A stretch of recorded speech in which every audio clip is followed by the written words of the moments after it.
my dear friends. Welcome to our next session. Electromagnetism, Faraday's law. Very important for 10th student. Here, the statement of Faraday's law is whenever there is a continuous change of magnetic flux linked with a closed coil, a current is generated in the coil. It means we can understand this by using the diagram. This is one coil. It connected to the galvanometer. Here we use galvanometer or ammeter, and here we have to bring one bar magnet close to the coil. So see, if you hold the one bar magnet like this, north pole and south pole, and bring close to the coil, here suppose this coil is at rest and now the bar magnet is in motion, means moving. So one is rest and this is moving. Or suppose the bar magnet at rest, if coil is moving towards the bar magnet, so this type of relation is called relative motion. Means relative motion of a magnet or coil, we will observe the change in magnetic flux. See, suppose this coil, the setup of coil is in rest and magnet is moving towards the coil, then we can say it is in relative motion. Now when it is close to the coil, here we can observe the magnetic field lines around the bar magnet. So this number of magnetic field lines or magnetic flux we know. So that magnetic flux changes. When the magnetic flux changes, we can observe the deflection in galvanometer. When it moves towards the coil, it deflects in this direction, and when it moves away from the coil, the bar magnet moves away from the coil, then that deflection of the galvanometer we can observe in opposite direction.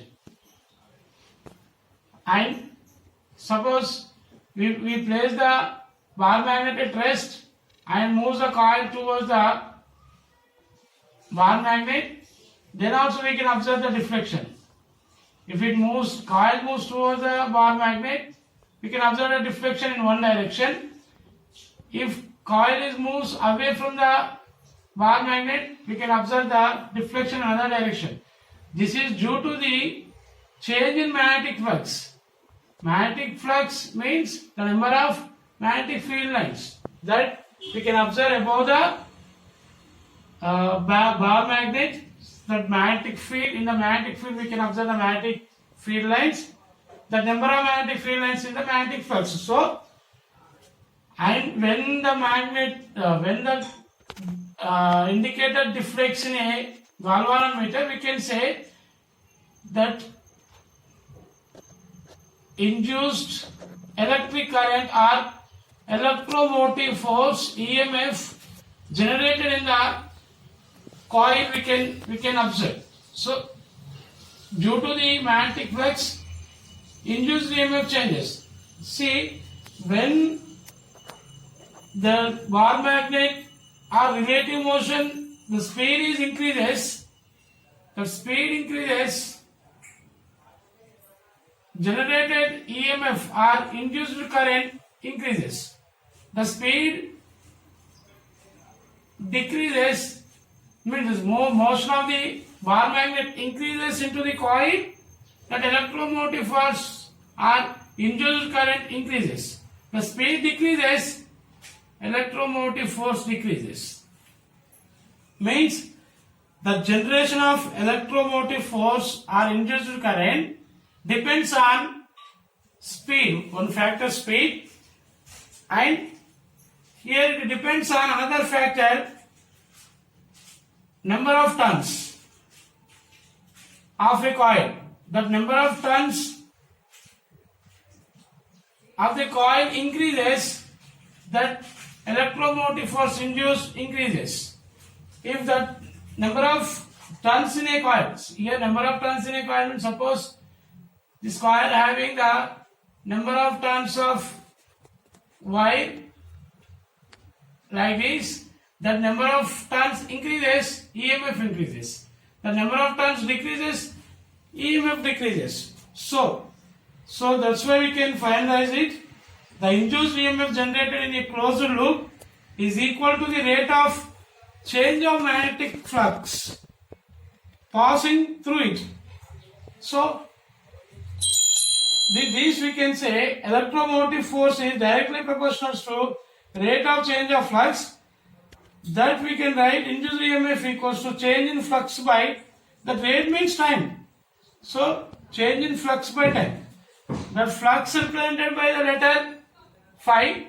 So change in flux we can write delta phi by the change in time delta t. So this equation is called as Faraday's law of induction, where phi is flux, delta phi means change in flux, and let phi naught be the, here given phi naught be the flux linked with single turn. If single turn will take the flux phi naught.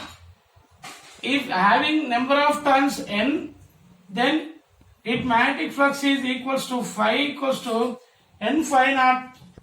Means this gives the number of turns, multiples of number of turns to the single turn, then we can say phi equals to n phi naught.